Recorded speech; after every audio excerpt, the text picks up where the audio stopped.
At 2:14 in the morning, 7 months pregnant, I pressed my ear against the bathroom door and listened to my husband laugh about how easily he had fooled me. He had just spent the evening rubbing my feet, singing lullabies to my belly, and crying real tears while promising I was his entire world. Then he called his mistress and said, quote, "She actually believed the crying act. Women are so predictable when they are pregnant." But here's what my husband did not know. While he was whispering sweet nothings to the woman he was hiding in a luxury hotel suite every Thursday night, I was building a case that would destroy him in front of 500 people, cost him his billion-dollar company, and put him in handcuffs on the stage of his own gala. He thought he married a fool. He married an architect, and I was about to redesign his entire life. My name is Vivian Carter. This is the story of how my husband, his mistress, and his own mother conspired to take my baby, steal my money, and erase me from my own life. And this is the story of how I burned their empire to the ground. But before we begin, I want you to know something. This story is not just entertainment. If you have ever felt that sinking feeling in your stomach, that quiet voice whispering something is wrong, this story will teach you exactly what to do about it, how to protect yourself, how to protect your children, and how to fight back when the person you love the most becomes the person who hurts you the worst. Stay with me until the end.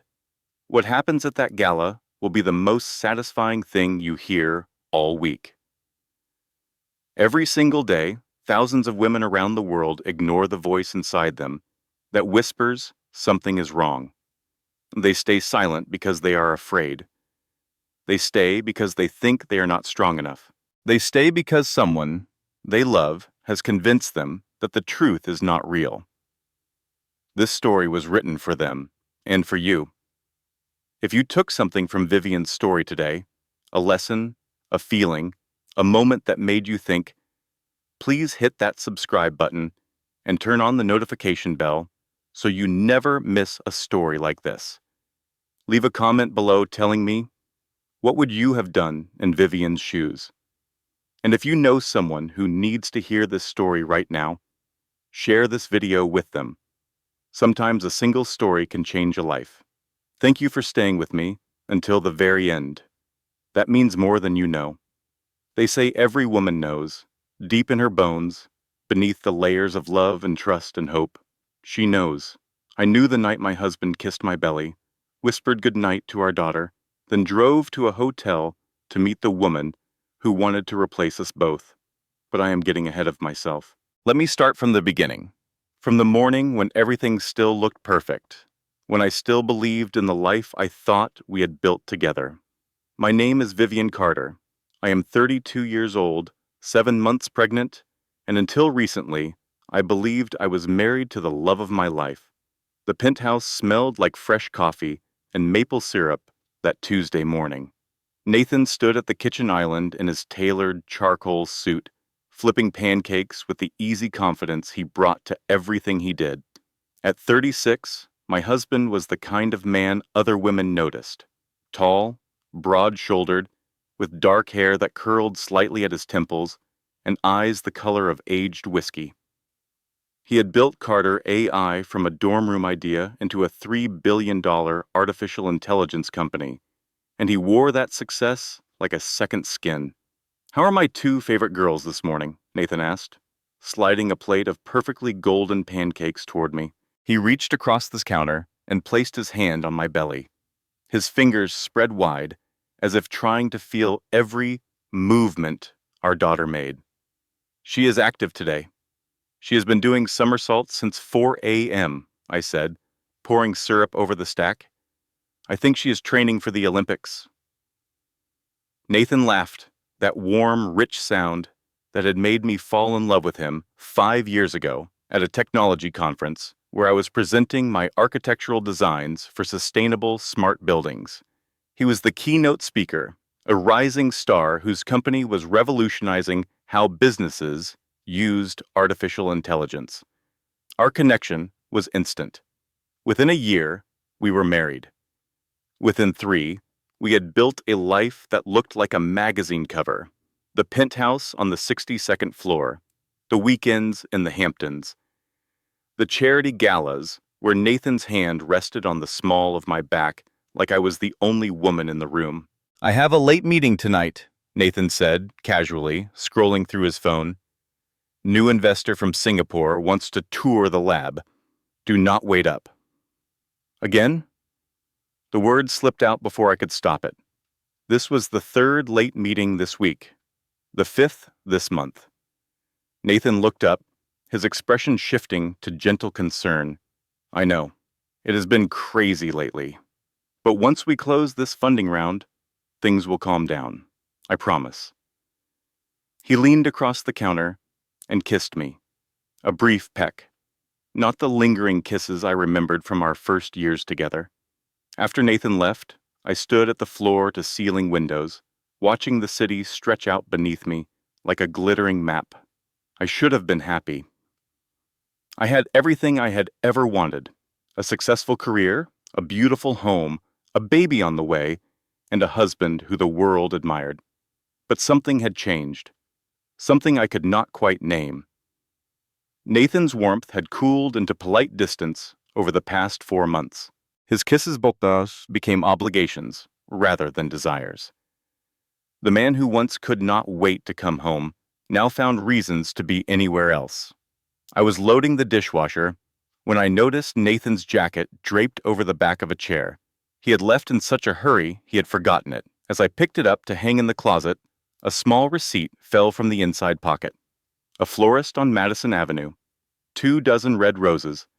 $48. Purchased yesterday. I had not received flowers from my husband in over a year. I stood there holding that receipt, feeling the paper between my fingers, telling myself there were 100 innocent explanations. A client dinner, a business partner's birthday, an office arrangement. I almost convinced myself. Almost. If those flowers were for me, I muttered to the empty kitchen, they got lost somewhere, between the florist and here.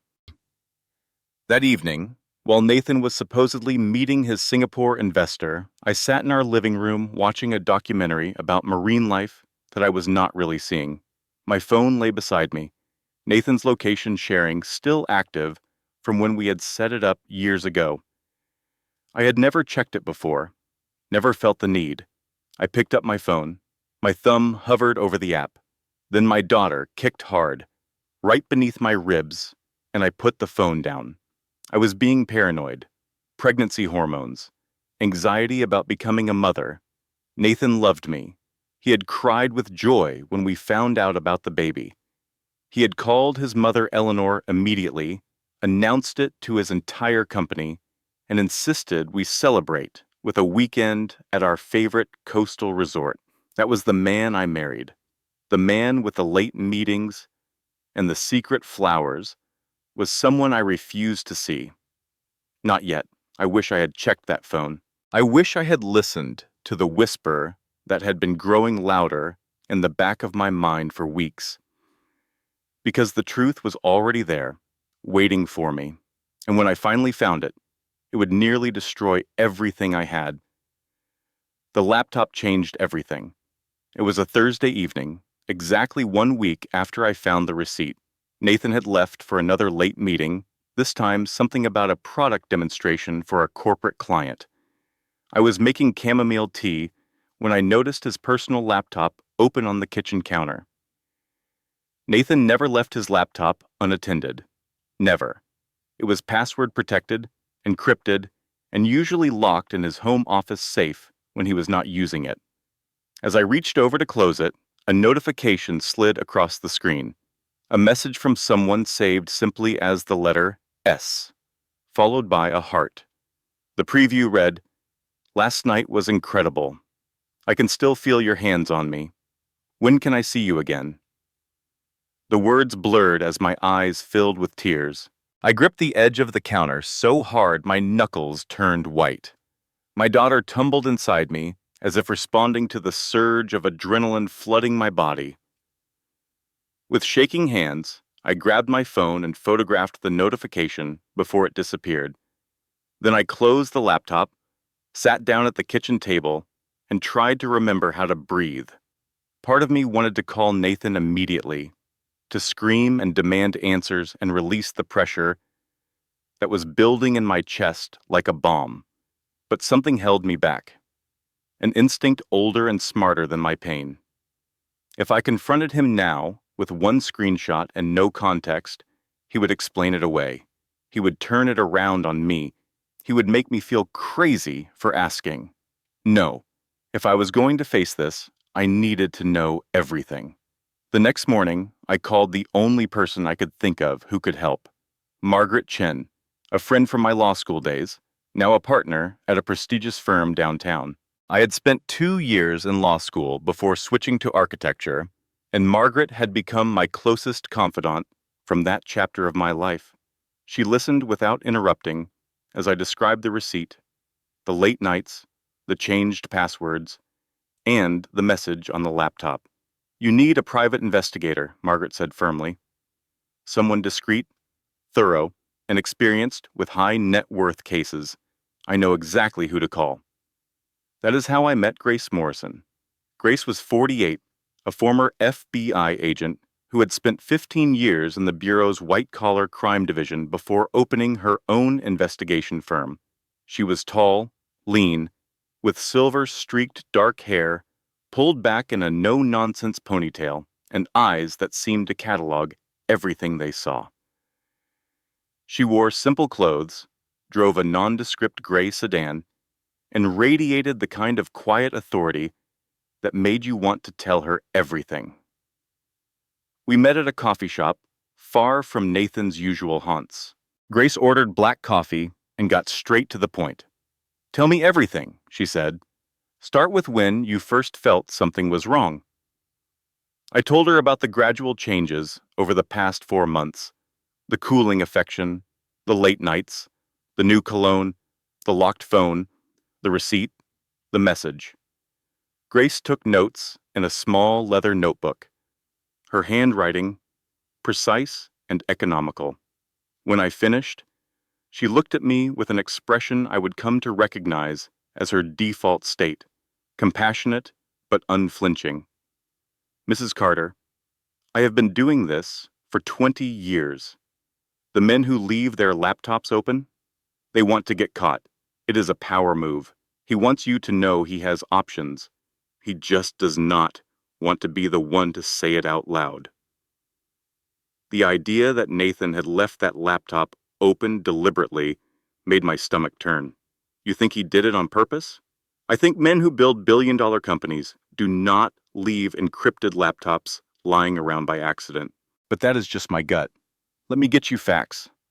Within 3 days, Grace had facts. The woman behind the initial S was Sienna Hayes, 28 years old, Senior Vice President of Communications at Whitmore and Associates, the public relations firm that handled all of Carter AI's media strategy. She was not just Nathan's mistress. She had direct, professional access to him, which meant their meetings were camouflaged by legitimate business interactions. Grace slid a photograph across the coffee shop table. Sienna was striking, with honey blonde hair, sharp cheekbones, and the kind of calculated poise that came from years of image management. In the photo, she was entering the Ashford Hotel through a side entrance, dressed in a fitted red dress and heels. "She uses the side door every time," Grace said. "Your husband goes through the lobby like he owns the place. Same hotel every Thursday, same room, Suite 412. Reserved under a corporate account that traces back to a shell company Nathan set up 6 months ago." 6 months, I repeated. "That is before I even told him about the pregnancy." "The affair started 4 months ago, right after you announced the pregnancy, but the shell company and the hotel arrangement, those were set up 2 months before that. He was planning this before there was anyone to plan it with." Grace continued, "I also found that Miss Hayes has been researching you extensively. Google searches for your name, your architecture firm, your social media. She has been studying you for at least 3 months. This is not some woman who stumbled into an affair with a married man. She did her homework. I sat quietly, processing this. My daughter shifted inside me, a slow roll that pressed against my ribs. Grace leaned forward. There is one more thing. I talked to a housekeeper at the Ashford. Your husband buys a single red rose from the florist next door every Thursday before he goes upstairs. Every single week. The roses. Nathan used to bring me flowers every Friday. A tradition from our dating days.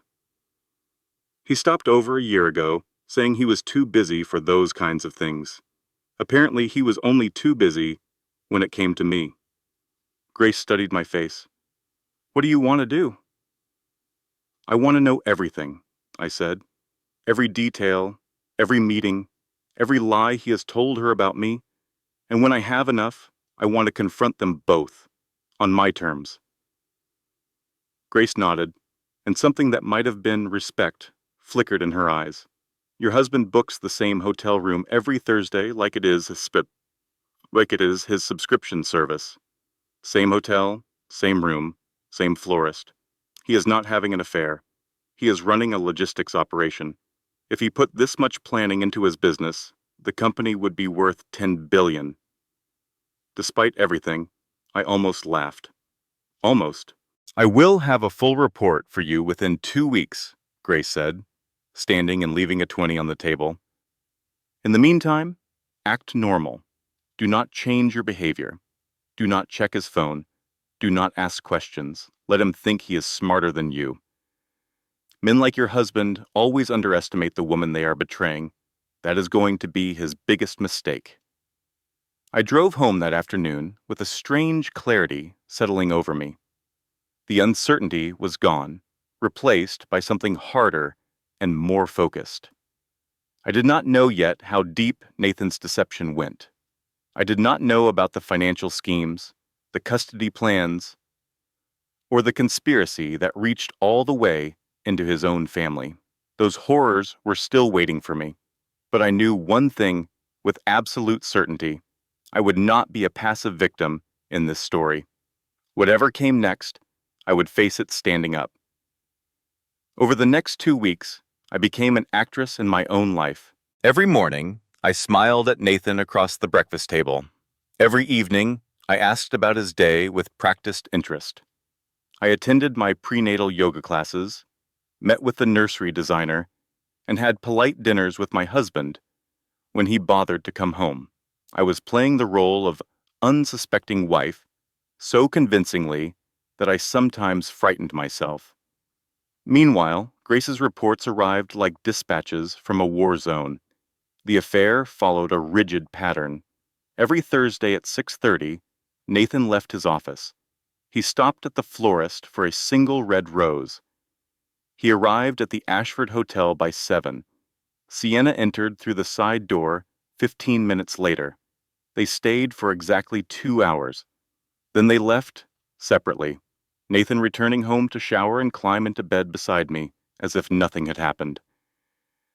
But the details Grace uncovered cut deeper than the schedule. She had cultivated a source inside Whitmore and Associates, Sienna's firm, and the picture that emerged was damning. Nathan had told Sienna that our marriage was essentially over. He said we lived separate lives. He told her the pregnancy was an accident that complicated an already dead relationship. He described himself as trapped, suffocated, desperately seeking a connection with someone who truly understood him. The lies were breathtaking. I remembered the evening 4 months ago when I told Nathan about the pregnancy. He had lifted me off my feet, spinning me around our living room, tears streaming down his face. He called his mother within the hour. If that was the performance of a trapped, unhappy man, he deserved an award at every ceremony in Hollywood. I was beginning to understand the full scope of who I had married. Then came the night everything shattered. It started with Nathan coming home early for once, carrying Thai takeout and a bottle of sparkling cider. He was charming, attentive, and devastatingly sweet. He rubbed my feet while we watched a movie. He talked about baby names, suggesting Claire after his grandmother. He placed both hands on my belly and sang a soft, off-key lullaby that made my eyes sting with tears. "I know I have been absent lately," he said, his voice thick with emotion. "Work has been insane, and I have handled it badly. But you and this baby are everything to me, Viv. You are my whole world. I am going to do better, I promise."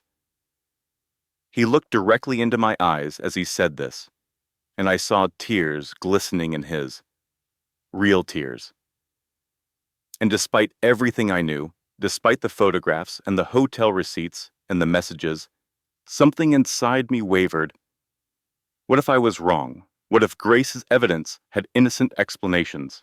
What if the messages were taken out of context? What if Nathan truly loved me and I was about to destroy my family over a misunderstanding? "I am sorry," I whispered, and I meant it. I was sorry for doubting him. Sorry for the spreadsheets and the private investigator. Sorry for the suspicion that had taken root in my heart. I have been so worried lately about the baby, about us. I just need to know we are okay. Nathan pulled me close, his arms warm and strong around me. "We are more than okay. We are perfect. I love you, Vivian. Only you." I fell asleep that night feeling something close to peace for the first time in weeks. Then I woke at 2:14 in the morning to the sound of Nathan whispering in the bathroom.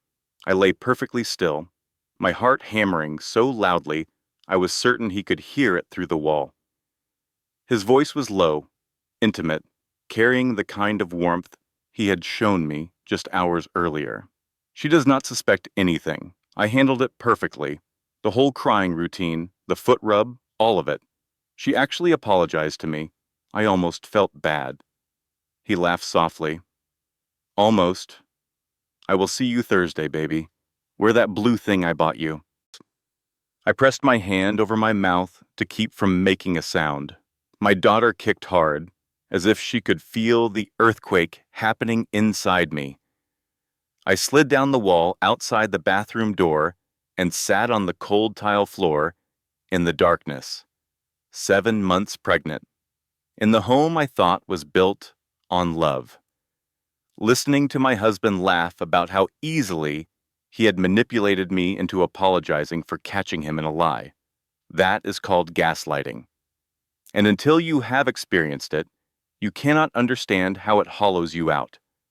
When someone makes you apologize for their betrayal, when they use your love as a weapon against your own judgment, they are not just lying to you. They are trying to make you stop trusting yourself. If you recognize this pattern in your own life, please listen carefully. You are not crazy.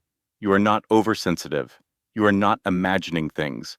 You are being manipulated by someone who values control more than your well-being.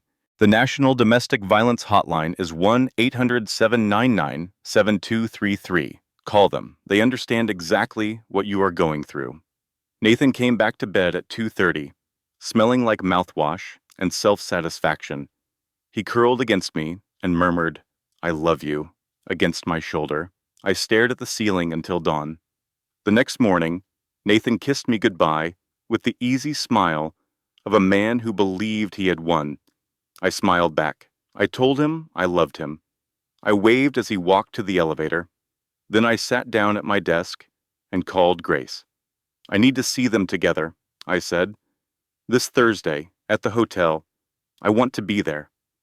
Grace was quiet for a moment. "Are you sure? Once you walk through that door, you cannot take it back." I placed my hand on my belly, feeling my daughter's steady movements. "I am sure." I spent the next 4 days preparing with the precision that had made me one of the most sought-after architects in the city. Grace and I reviewed every piece of evidence. My attorney, Patricia Winters, a legendary divorce lawyer known in legal circles as the closer, helped me organize the documentation into an airtight presentation. $47,000 in credit card charges for dinners, jewelry, and hotel rooms. 16 consecutive Thursday visits to the Ashford Hotel. Photographs of Nathan and Sienna together at restaurants, in parks, and entering Suite 412. Phone logs showing hundreds of calls and messages between them. The Thursday arrived with deceptive calm. I woke early, feeling my daughter tumble inside me as if she sensed the significance of the day ahead. I dressed carefully in an elegant emerald green maternity dress that made me feel powerful rather than vulnerable. I styled my hair in soft waves. I applied makeup with deliberate care, not to impress Nathan, to armor myself with confidence. Grace picked me up at 6:45. We drove to the Ashford Hotel in near silence, the only sound, the quiet hum of the engine, and my own controlled breathing. Both confirmed inside, Grace said, checking her phone as we pulled into the hotel parking lot. Arrived on schedule. Thursday clockwork. The lobby was all marble and crystal. The kind of understated luxury that whispered old money. My heels clicked against the floor as we crossed to the elevator. My hands were steady. My heart was not. The ride to the 4th floor took 11 seconds. I counted every one. Suite 412 was at the end of the hallway. Soft music filtered through the door. Something classical. I took one deep breath, placed my hand on my belly, and knocked. Footsteps. A pause. The door opened. Nathan stood there in an unbuttoned shirt, wine glass in hand, his expression cycling from relaxed anticipation to confusion to absolute horror in the space of a single heartbeat. Vivian? My name cracked in his mouth like broken glass. Hello, Nathan? I stepped forward and he moved back automatically, the way people retreat from something unexpected and frightening. Grace followed me inside, positioning herself near the door. The suite was exactly as I had imagined from Grace's descriptions. Candles on the coffee table, 2 wine glasses beside an expensive bottle of Bordeaux, and Sienna Hayes, standing near the bedroom doorway in a silk robe, her face a mask of calculated surprise. I had expected to feel rage. Instead, I felt an almost clinical clarity, as if I were observing the scene from a great height. You must be Sienna, I said, and I watched her eyes dart to my pregnant belly, like a laser, finding its target. Nathan found his voice. This is not what it looks like. Vivian, please let me explain.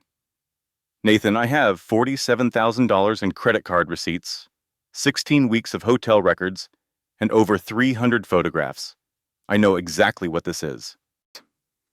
I opened my bag and placed the folder of evidence on the coffee table between the candles. Then I looked at Sienna. He told you our marriage was over, did he not?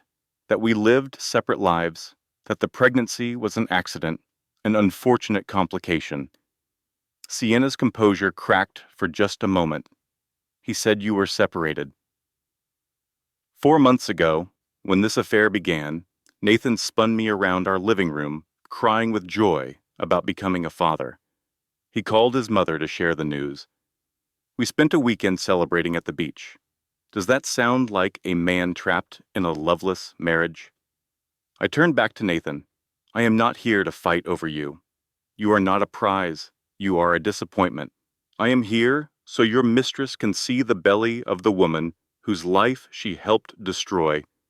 And I am here to tell you both that I know everything. I walked out. Grace followed.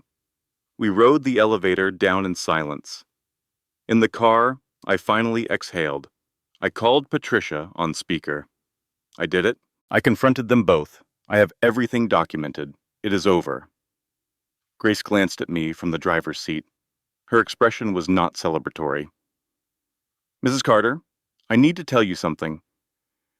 Be very careful over the next 48 hours. Men like your husband do not lose gracefully.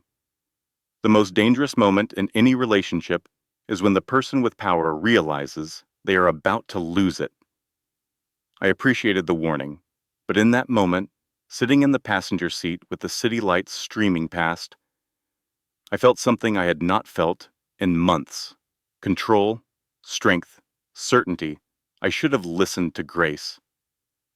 24 hours later, Nathan Carter showed me exactly who he really was. It started with my credit cards. All of them declined when I tried to buy groceries the next morning. Then my phone rang 3 times in an hour. 3 of my biggest architecture clients, each calling to say they had received a call from Nathan expressing concern about my mental health crisis and suggesting they find alternative architects for their projects. By noon, my attorney called with worse news. Nathan had filed an emergency court motion. He was claiming I was mentally unstable, citing what he called obsessive surveillance behavior and paranoid delusions of infidelity. His filing described me as a danger to myself and my unborn child. At 2 o'clock, I drove home from Patricia's office to find that the locks on our penthouse had been changed. My key card did not work. The building's security guard, a man named Carlos, who had smiled at me every day for 3 years, could not meet my eyes. "I am sorry, Mrs. Carter. Mr. Carter's orders. Your belongings are in the lobby." 1 suitcase. That is what my husband had packed for me. 1 suitcase for a 7-month pregnant woman whose entire life was inside that building. The evidence folder I had compiled, the one I had left in my home office after the confrontation, was not in the suitcase. Nathan had it. Every photograph, every receipt, every document. I sat on a bench outside my own building, 7 months pregnant, with 1 suitcase and a phone that was almost dead. My credit cards were canceled. My clients had been sabotaged. My evidence was stolen. And somewhere, 62 floors above me, my husband was pouring himself a glass of wine and congratulating himself on being the smartest person in every room. The women's shelter on West 34th Street was clean, quiet, and heartbreaking. Grace drove me there after finding me on that bench, and the intake coordinator, a gentle woman named Diane, processed me with the practiced compassion of someone who had seen this story 1,000 times. "You are safe here," Diane said, handing me a stack of fresh towels and a room key. "Whatever happened, you and your baby are safe. Safe." The word felt foreign in my mouth. I was the wife of a billionaire, sleeping in a shelter while my husband slept in our penthouse with the woman who wanted my life. That night, lying on a narrow bed in a room shared with 2 other women, I had a panic attack, so severe I thought I was dying. My chest constricted, my vision tunneled. I could not breathe, could not think, could not do anything except curl around my belly and gasp for air while my daughter kicked frantically inside me, responding to the flood of stress hormones poisoning us both. Dr. Rachel Cole, my obstetrician, was called. She arrived within the hour, her face tight with concern as she checked my blood pressure and listened to the baby's heartbeat. "Your blood pressure is dangerously elevated," Dr. Cole said quietly. "Vivian, this level of stress can trigger premature labor. I need you to find a way to reduce your anxiety, or we could be looking at a very early delivery with serious complication." She documented everything: my blood pressure readings, my stress symptoms, the circumstances that brought me to a shelter.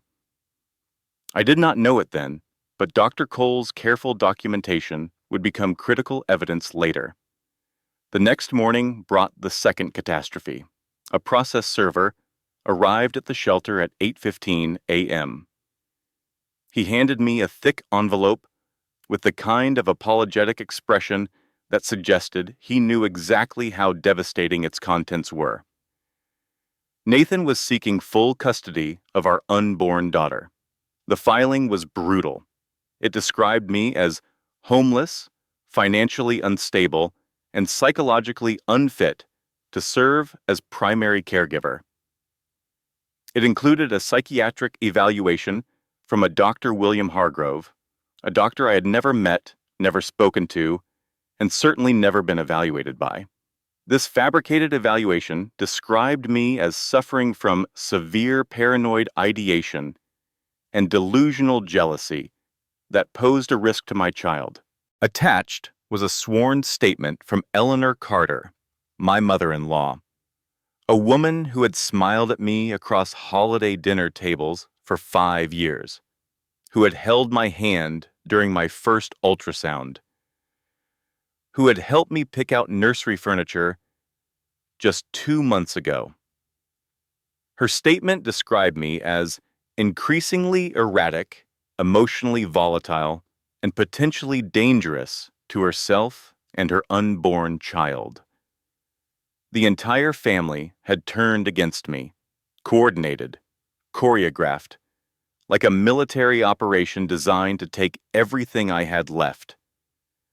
The third catastrophe arrived in person. Sienna Hayes walked into the shelter's visiting area that afternoon wearing a designer coat and a smile that made my blood run cold. She was not there to apologize. "I brought you something," she said, placing a manila envelope on the table between us. Inside were property documents showing that Nathan had already added her name to the penthouse deed. Our penthouse, the home where I had planned to raise my daughter. "He chose me," Sienna said, and her voice carried the triumphant sweetness of someone who had won a game I did not even know we were playing. "He has been planning this for months, Vivian. The only reason he stayed as long as he did was to build the case against you. You were never going to win this." She paused, touching her own stomach with a deliberate, theatrical gesture. "And by the way, I am pregnant too. Nathan and I are having a boy. He is going to be a big brother to your daughter, whether you like it or not." She stood, adjusted her coat, and walked out of the shelter without looking back. I sat there for a long time after she left. My hands were on my belly, where my daughter was moving quietly, as if trying not to disturb me. Outside, the city hummed with the indifferent energy of 8 million people living their lives. None of them knew that in this small room, in this shelter, a woman's entire world had collapsed. I was alone, 7 months pregnant, homeless. My career was being systematically destroyed. My bank accounts were frozen. A fake psychiatric evaluation described me as insane. My mother-in-law had signed a statement calling me dangerous. My husband's mistress claimed to be carrying his child. And in a few weeks, I would face a custody hearing I could not afford to fight, brought by a man with unlimited resources and no conscience. I pressed my forehead against my belly and whispered to my daughter, the only person in the world who could not leave me, "I promise you, baby girl, somehow I am going to fix this." Here's something I learned in the darkest moment of my life, and I want to share it with you because it might matter to someone listening right now. If you ever find yourself in a situation where a partner is using financial control as a weapon, know this. In most states, a spouse cannot legally freeze you out of marital assets without a court order. Emergency legal aid is available through the American Bar Association. Document everything. Save copies of financial records outside the home. Cloud storage, a trusted friend, a safety deposit box. And remember this above all else. Being locked out of your home while pregnant is not a custody argument. It is abuse. Patricia Winters saved my life. Not literally, though some days it felt that way. She took my case pro bono, working 18-hour days to undo the damage Nathan had inflicted with surgical precision. Within 72 hours, she had filed an emergency motion of her own. She presented the court with evidence of Nathan's systematic financial abuse, including the canceled credit cards, the sabotaged client relationships, and the changed locks. She argued that denying a 7-month pregnant woman access to marital assets constituted a form of domestic violence. The judge agreed. A temporary order restored my access to our joint accounts and granted me occupancy of the penthouse. Nathan was ordered to vacate within 48 hours. Grace, meanwhile, performed a small miracle. She reminded me about the automatic cloud backup I had set up on my home office computer 2 years ago, a precaution I had completely forgotten about. Every document, photograph, and spreadsheet I had compiled was sitting safely in encrypted cloud storage. Nathan had stolen the physical copies. He had not even thought about the digital ones. I moved back into the penthouse on a Tuesday. The place felt different without Nathan. Bigger somehow, emptier, but also more honestly mine. Over the following 2 weeks, I rebuilt. I contacted former colleagues and architecture clients, explaining that the reports of my mental health crisis were fabricated by my estranged husband. My reputation in the industry was strong enough that 2 major clients returned immediately, including a hospital renovation project worth $3 million. A journalist friend named Lisa Whitfield called. She was an investigative reporter at a major financial publication, and she had been quietly looking into financial irregularities at Carter AI for months. "Vivian, I need to tell you something off the record," Lisa said. "Your husband has been moving money, a lot of money, offshore accounts, shell companies, transactions that do not add up. I have not published anything yet because I am still building the story. But if you have any financial records from inside the marriage, they could be very relevant." Things were turning around. I could feel it. The evidence was coming together. My legal team was strong. My career was recovering. And then Nathan called. "Viv, please, I need to see you. Not to fight, just to talk." Against Patricia's advice, I agreed to meet him at a neutral location, a coffee shop in Midtown. He arrived looking haggard and diminished, dark circles under his eyes, his suit slightly wrinkled. For the first time in months, he looked human rather than polished. "I made a terrible mistake," he said, and tears tracked down his cheeks. "Sienna meant nothing. It was weakness and stupidity, and I hate myself for it. I fired her from the company account. I told her it is over. I want to fix this, Viv. I want to fix us." He reached across the table and took my hands. "I know I cannot undo what I did, but I am begging you to let me try." I looked at this man I had loved for 5 years, this man who had spun me around a living room when he learned he would be a father, and for one dangerous moment, I almost believed him. The pull of wanting everything to be okay, of wanting the fairy tale to be real, is more powerful than most people understand. But then I remembered the bathroom at 2 in the morning. I remembered him laughing about how easy I was to manipulate, and the moment passed. "I will think about it," I said. I did not mean it, but I needed Nathan to believe the charm was working.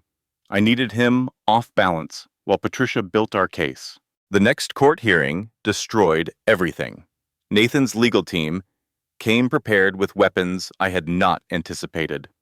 They produced screenshots of text messages allegedly sent from my phone to Sienna, threatening messages, violent messages, messages I had never written. The fabrication was sophisticated. The screenshots included accurate timestamps and my actual phone number. They also presented testimony from Dr. William Hargrove, the psychiatrist I had never met, who claimed to have conducted a thorough evaluation of my mental state. He testified with calm authority that I exhibited classic signs of paranoid personality disorder exacerbated by pregnancy-related hormonal fluctuations. The judge, overwhelmed by the volume of documentation, reversed the temporary order.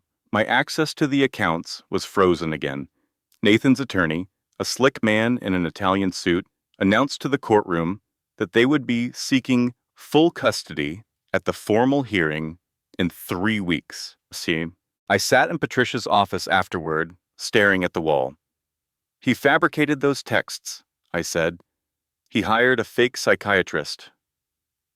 He is manufacturing an entire alternate reality. Patricia nodded grimly. I know, and we are going to prove it. But I need you to understand something, Vivian. Your husband is not just cheating on you. He is trying to erase you. He wants full custody, your assets, and your silence. This is not a divorce anymore. This is a war. 2 days later, Sienna appeared at my prenatal appointment. She sat in the waiting room of Dr. Cole's office, conspicuously touching her stomach, and told another waiting mother, loud enough for the entire room to hear, "My boyfriend's ex-wife is here too." So awkward. She just can't seem to let go. I gripped the armrest of my chair and said nothing. But inside, something shifted.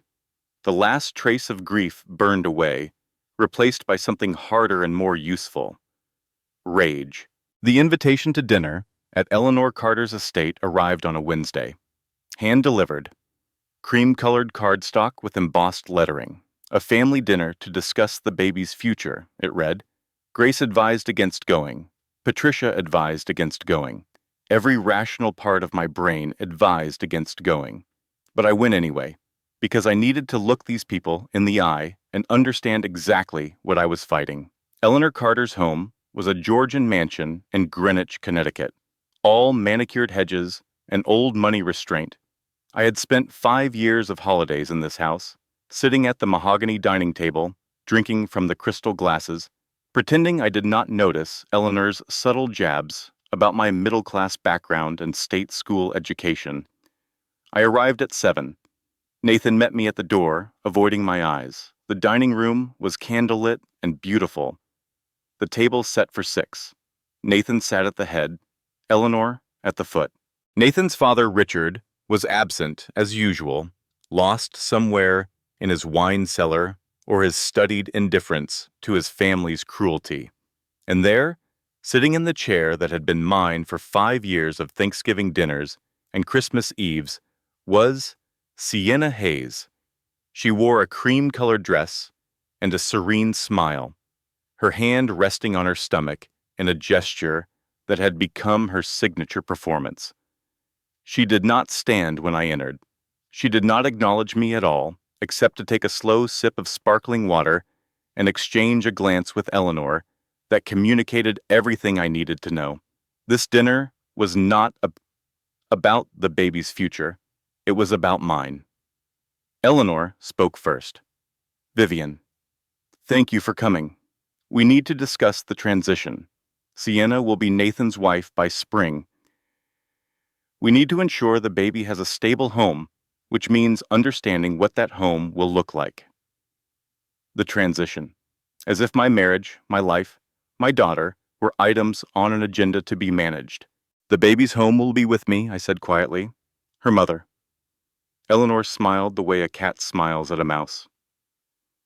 Vivian, dear, let us be realistic. You are living in a penthouse you cannot afford on your own, with a career that Nathan has very publicly expressed concern about, and a mental health situation that multiple professionals have documented. Sienna can provide stability. She and Nathan can provide the kind of family structure this child deserves. I looked around the table. Nathan stared at his plate, unable or unwilling to meet my eyes. Sienna touched her belly with calculated tenderness. Eleanor sipped her wine with the serene confidence of a woman who had already won. They were sitting in this beautiful room with its chandeliers and silver and fresh flowers, calmly discussing how to take my child.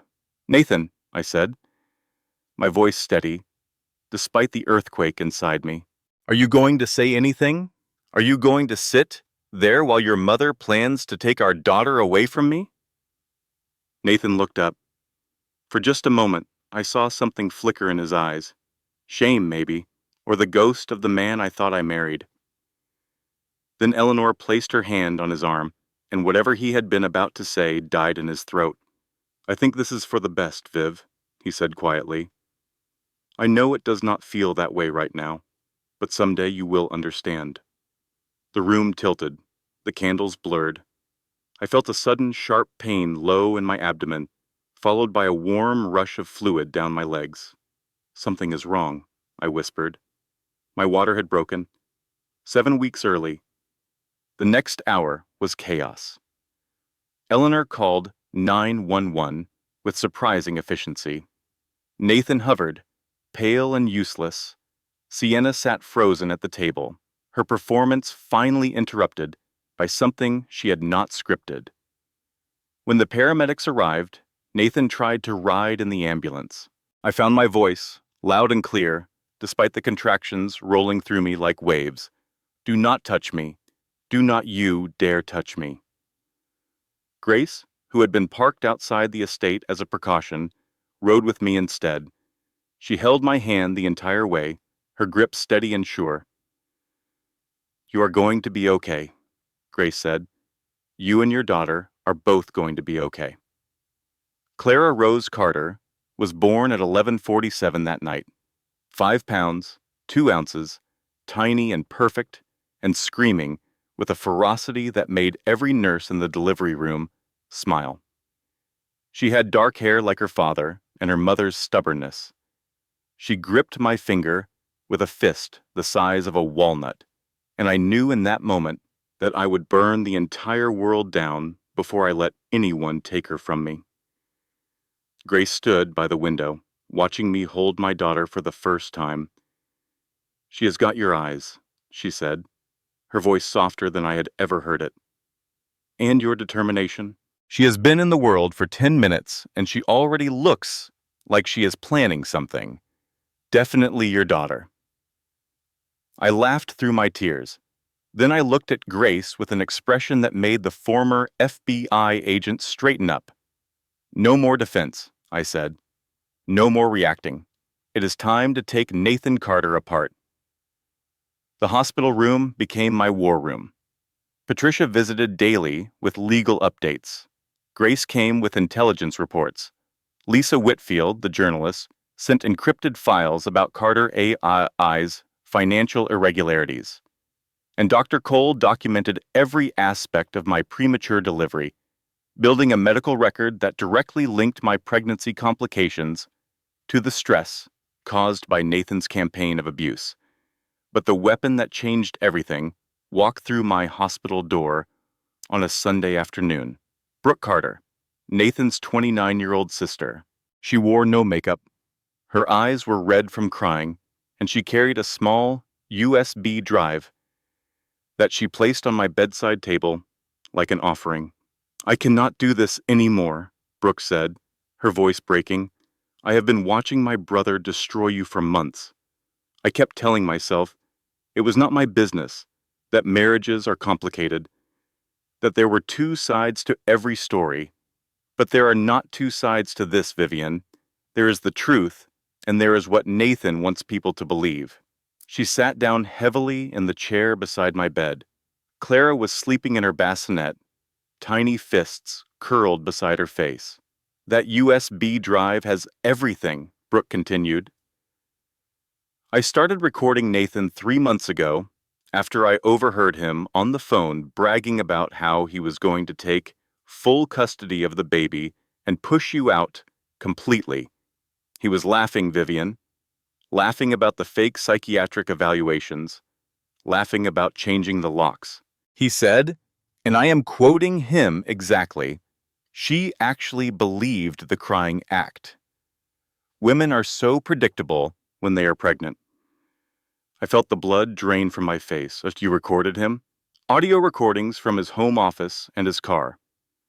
Conversations with his attorney about fabricating the text message evidence. Phone calls with Dr. Hargrove, who is not even a licensed psychiatrist, by the way. He lost his license 4 years ago for insurance fraud. Nathan pays him $5,000 per report. Brooke took a shaky breath. But that is not the worst of it. There are emails on that drive between our mother and Sienna Hayes. They go back 8 months, before the affair even started. What are you saying? I am saying our mother hired Sienna. She found her through a matchmaking service for wealthy clients, except Eleanor did not use it to find Nathan a date. She used it to find someone who could break up your marriage. The emails lay it all out.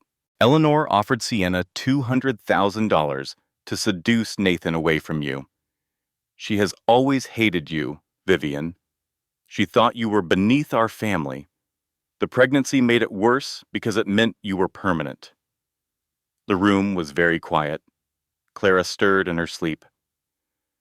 Outside, I could hear the distant sounds of the hospital, machines beeping, shoes squeaking on linoleum, the ordinary soundtrack of a place where lives began and ended every day. Why now? I asked. Why are you telling me this now? Brooke looked at Clara. Because of her. Because my brother is about to take that little girl away from the best mother she could possibly have. And because I looked at myself in the mirror this morning and could not stand what I saw. She stood and walked to the door. My mother will never forgive me. Nathan certainly will not. But I do not care anymore. Use everything on that drive. Burn it all down. After Brooke left, I called Grace, then Patricia, then Lisa Whitfield. Within 24 hours, we had reviewed every file on the USB drive. The recordings were devastating. Nathan, in his own voice, describing his plan to strip me of everything. Eleanor, in her own emails, orchestrating the affair from the beginning. Dr. Hargrove, in recorded phone calls, negotiating his fee for fabricating psychiatric evaluations. But Grace was not finished. She had been independently investigating Sienna's pregnancy claim, and what she found was the final piece of the puzzle. Sienna Hayes is not pregnant, Grace said flatly, sitting across from me in the hospital room. She visited a fertility clinic 3 months ago for a consultation, but she never began treatment. She purchased positive pregnancy tests from an online retailer. I have the shipping records, the clinic's statement confirming no pregnancy was ever established, and pharmacy records showing she has not filled a single prenatal vitamin prescription. The fake pregnancy, the theatrical belly touching, the cruel announcement at the shelter, all of it was performance. All of it was lies. If you are listening to this story and something resonates with you, if you recognize patterns from your own life, please hear this. Documentation is everything. Cloud backups, copies stored with trusted friends, keeping your own separate records. These things can be the difference between being silenced and being heard. If you suspect financial abuse, contact a certified divorce financial analyst. They specialize in uncovering hidden assets. And remember, your spouse's financial manipulation during marriage can be used as evidence of dissipation of marital assets. You have more power than you think, even when they have done everything they can to make you believe otherwise. Patricia coordinated the final strategy. We had Nathan's own recorded admissions. We had Eleanor's conspiracy emails. We had proof that the psychiatric evaluations were fabricated by an unlicensed fraud. We had evidence of Sienna's fake pregnancy. And from Lisa Whitfield's investigation, we had documentation of millions of dollars in offshore transfers that constituted securities fraud. When do we move? Patricia asked. I looked at Clara, sleeping peacefully in her bassinet, and smiled. Carter AI's annual investor gala is in 2 weeks. 500 guests. Every business leader, journalist, and politician in the city. Patricia raised an eyebrow. You want to do this publicly? Nathan built his empire on charm and public image. I want to destroy it in front of everyone he has ever tried to impress. The Carter AI Annual Innovation Gala was the social event of the season.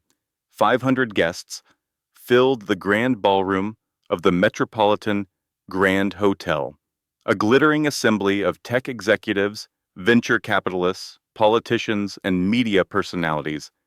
Crystal chandeliers cast warm light over tables draped in white linen. A 12-piece orchestra played jazz standards. Waiters circulated with champagne flutes and canapes that cost more per bite than most people spent on dinner. Nathan Carter stood backstage, adjusting his bow tie, preparing to deliver the keynote address that would announce Carter AI's newest artificial intelligence product. He was in his element, the spotlight his natural habitat. Sienna Hayes sat in the front row in a midnight blue designer gown, one hand resting on her supposedly pregnant belly, the other holding a glass of what everyone assumed was sparkling water.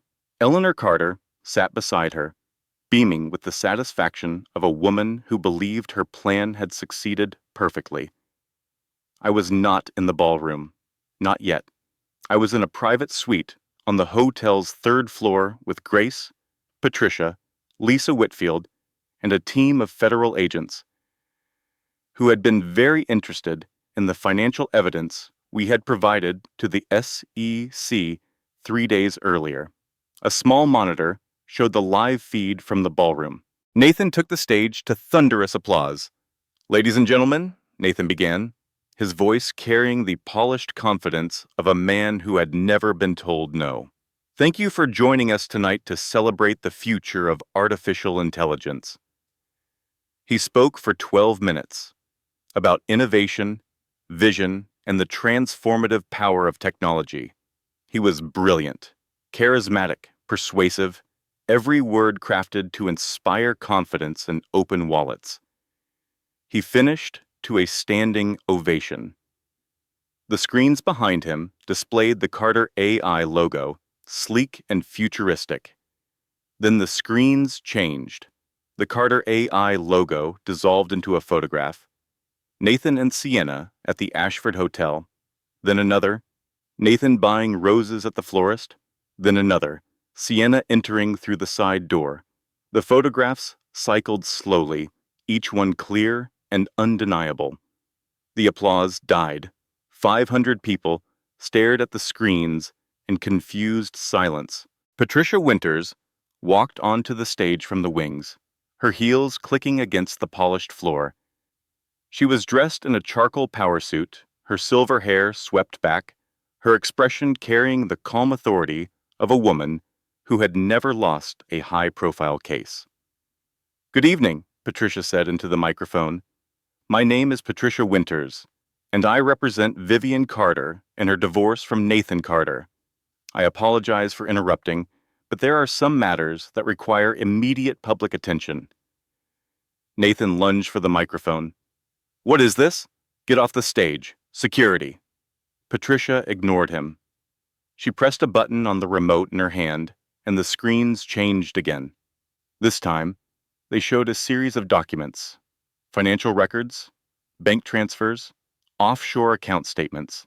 "Over the past 6 months," Patricia announced, her voice carrying across the silent ballroom, "Nathan Carter has transferred approximately $14 million from Carter AI's corporate accounts to personal offshore holdings in the Cayman Islands, Bermuda, and Luxembourg.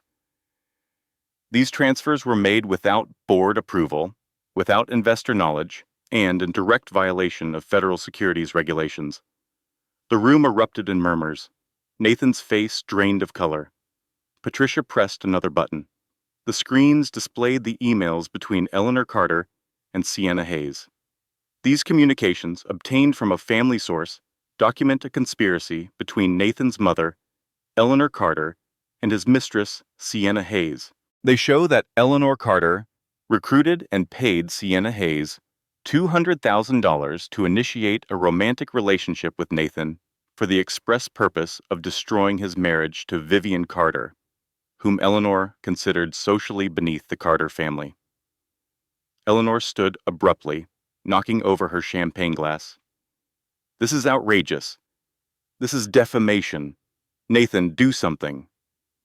Nathan was frozen at the podium, gripping the edges as if it were the only thing keeping him upright. Patricia was not finished. "Additionally, Nathan Carter submitted fabricated psychiatric evaluations to the family court prepared by an unlicensed individual named William Hargrove in an attempt to gain sole custody of his newborn daughter Clara. We have audio recordings of Nathan Carter discussing the fabrication of this evidence, as well as recordings of his communications with Dr. Hargrove regarding payment for these fraudulent reports. She pressed play. Nathan's own voice filled the ballroom, amplified through the sound system, clear and unmistakable. She actually believed the crying act. Women are so predictable when they are pregnant. Hargrove's report is perfect. By the time the custody hearing rolls around, the judge will think Vivian is completely unhinged. The silence that followed was absolute. 500 people sat in their evening wear, holding their champagne, and listened to a billionaire describe how he planned to steal his newborn daughter from her mother. Then Patricia delivered the final blow. One last item. Sienna Hayes has publicly claimed to be pregnant with Nathan Carter's child. We have obtained medical records, clinic statements, and pharmacy records that prove conclusively that this pregnancy is entirely fabricated. Sienna Hayes is not pregnant. She has never been pregnant. She purchased positive pregnancy tests online as part of a calculated scheme. Every head in the room turned towards Sienna. She sat frozen in the front row, her hands still on her belly, her face the color of chalk. A woman at the next table leaned over and said, loudly enough for those around her to hear, "Was any of it real?" Sienna could not answer. She stood on shaking legs and tried to move toward the exit. Brooke Carter rose from her seat in the middle of the ballroom. Her voice was clear and strong. "Everything on those screens came from me. My brother is a liar, a fraud, and an abuser. And our mother helped him every step of the way. I could not stay silent anymore." Nathan finally spoke, his voice cracking. "Brooke, how could you do this to your own family? How could you do this to yours?" The ballroom doors opened. 4 SEC agents and 2 federal marshals walked in with the unhurried pace of people who knew their authority was absolute. They approached the stage. "Nathan Carter, you are under arrest for securities fraud, wire fraud, and conspiracy to commit financial crimes. Please come with us." Nathan backed away from the podium. He looked out at the crowd, at 500 faces, staring back at him with shock and contempt and fascination. He looked at Sienna, who would not look back. He looked at his mother, who was being approached by a second group of agents for questioning about her role in the scheme. Then he looked at the back of the room where I had just walked in. I stood in the doorway, Clara asleep in her carrier against my chest, wearing a simple white dress and no expression at all. I did not speak. I did not need to. The screens were still displaying evidence. Nathan's own voice was still echoing off the ballroom walls. And every phone in the room was recording. The agents handcuffed Nathan Carter on the stage of his own gala, in front of 500 of the most influential people in the country. Camera flashes turned the ballroom into a strobe light. The image, a billionaire in a tuxedo with his hands behind his back, went viral within minutes. Grace, standing beside me, pulled out her phone and texted me a single message. I felt it buzz against my hip. I checked it later. "Your husband just got arrested in a tuxedo in front of 500 people. If this does not make the documentary, nothing will." I texted back one word: perfect. 6 months later, I stood in the sunlit office of Carter and Associates Architecture, my newly established firm in a converted brownstone in the West Village. I had kept Nathan's last name for the company, not as a tribute, but as a reminder that the name Carter now belonged to me and Clara, and we would carry it with more integrity than it had ever known.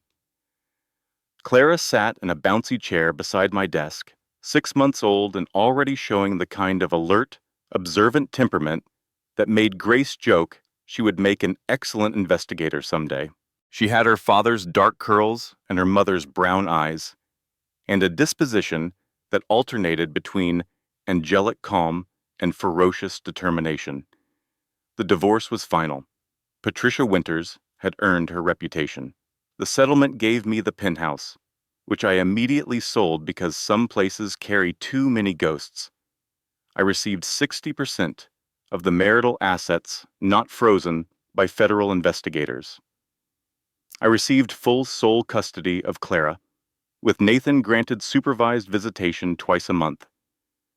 Though he had only exercised that right 3 times so far, the court had also ordered Nathan to pay for a public apology read by his own attorney in open court, acknowledging his pattern of deception, financial manipulation, and emotional abuse. Nathan Carter was awaiting trial for securities fraud, wire fraud, and conspiracy to commit financial crimes. His company had collapsed within weeks of his arrest, the board voting unanimously to remove him as CEO and initiate bankruptcy proceedings. He lived in a rented studio apartment in Jersey City, a far cry from the 62nd floor penthouse. His bail conditions prohibited contact with me except through attorneys. Sienna Hayes was fired from Whitmore and Associates the day after the gala. She was subsequently sued by 3 former clients for professional misconduct and by the fertility clinic whose name she had fraudulently invoked.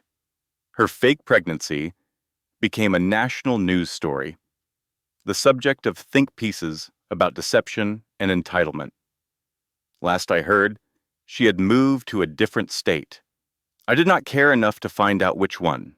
Eleanor Carter's social standing disintegrated overnight.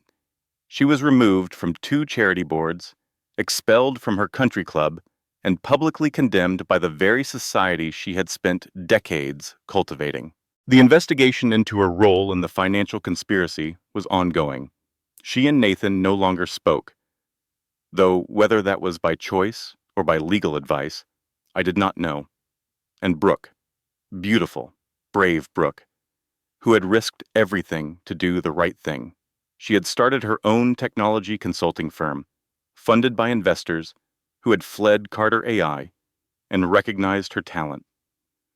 We had dinner together every Sunday, and Clara adored her aunt, reaching for Brooke's face with chubby hands and squealing with delight whenever she walked into the room. Grace Morrison continued her investigation practice. She sent me flowers on the anniversary of our first meeting with a card that read, "To the strongest woman I have ever had the privilege of working for. Also, you still owe me for that parking ticket." I paid the ticket and sent her a bottle of the good bourbon she pretended she did not drink. Patricia Winters added my case to her firm's website under the heading Notable Outcomes. She told me once, over coffee, that in 30 years of divorce law, she had never seen a client handle such devastation with such grace. I told her there was nothing graceful about crying in a women's shelter at 2 in the morning. She said that was exactly what Grace looked like. Dr. Rachel Cole continued to be my obstetrician and had become a friend. Her meticulous medical documentation had been crucial in the custody case. She was now working with a legal advocacy group to improve documentation standards for physicians treating patients in abusive situations. The architecture firm was thriving. I had 7 clients, 2 full-time employees, and a waiting list. I was designing a community center for the organization that ran the shelter where I had spent those terrible nights. Pro bono, because some debts cannot be measured in money. It was a Saturday afternoon in October when it happened. I was at the park near our new apartment, a sunny 3-bedroom in Brooklyn Heights that smelled like fresh paint and possibility.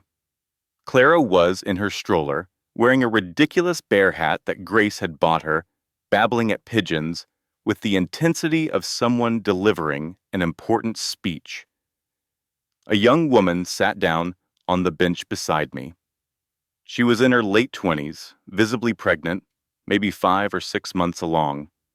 She wore sunglasses even though the sky was overcast, and her hands twisted in her lap the way hands do when they are trying not to shake. I recognized those hands. I had had those hands. We sat in comfortable silence for a few minutes, watching Clara terrorize the pigeons. Then the woman spoke, her voice small and careful. "Can I ask you something strange?" "Of course. How do you do it? Being a mom alone? Making it all work?" She pulled off her sunglasses, and I could see she had been crying. "My husband, he is not who I thought he was, and I do not know what to do." I looked at this woman, this stranger on a park bench who could have been me a year ago, and I felt the full weight of everything I had been through settle into something useful, something worth passing on. "I'm going to tell you 3 things," I said, "and I want you to really hear them. First, secure your financial independence right now, today. Open a personal bank account in your name only. Make copies of every financial document you can access: tax returns, bank statements, property deeds, investment accounts. Store them somewhere your husband cannot reach: a friend's house, a safety deposit box, encrypted cloud storage. Do this before anything else." The woman nodded, her eyes wide. "Second, build your support network before you need it. Tell someone you trust what is happening: a friend, a family member, a counselor. Isolation is the most powerful weapon an abusive partner has. The moment you let someone else into your situation, you take that weapon away." Clara threw her toy giraffe out of the stroller. I picked it up, handed it back, and watched her immediately throw it again. I almost smiled. Third, and this is the most important one, trust your instincts. If something feels wrong, it is wrong. You do not need proof to feel what you feel. You do not need permission to protect yourself. And you absolutely do not need to wait until things get worse to start making a plan. The woman wiped her eyes. "How do you know all this?" "Because I have been exactly where you are, and someone helped me when I thought no one could." I reached into my bag and pulled out a card. It had the number for the National Domestic Violence Hotline and Patricia Winter's office number. I had started carrying these cards 3 months ago, because I had learned that sometimes the most important thing you can give someone is not advice. It is a lifeline. The woman took the card with both hands, like it was something precious. "Thank you," she said. "I do not even know your name."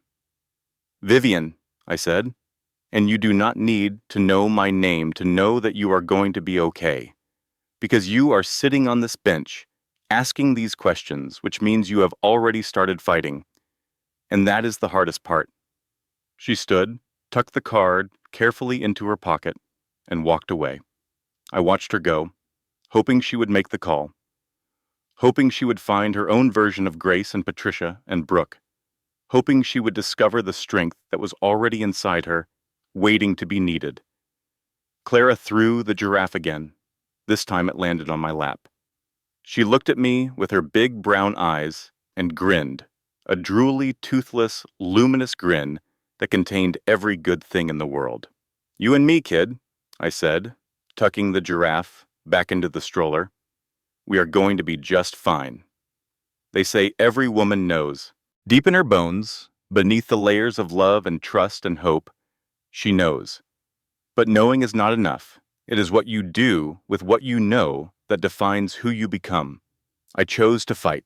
Not for a man, not for revenge, not even for justice, though justice came anyway, dressed in a charcoal suit and carrying handcuffs. I fought for the tiny girl sleeping in her stroller beside me. I fought for the woman I wanted to become. And I fought for every woman sitting on a park bench somewhere right now, holding a secret that is eating her alive, wondering if she is strong enough to face the truth. She is. She always was. She just had not found out yet. This content was carefully researched, developed, and manually edited by our team to deliver meaningful stories with real-life lessons. Every detail was crafted with purpose, because we believe great stories do more than entertain. They empower, educate, and remind you of the strength you already carry inside.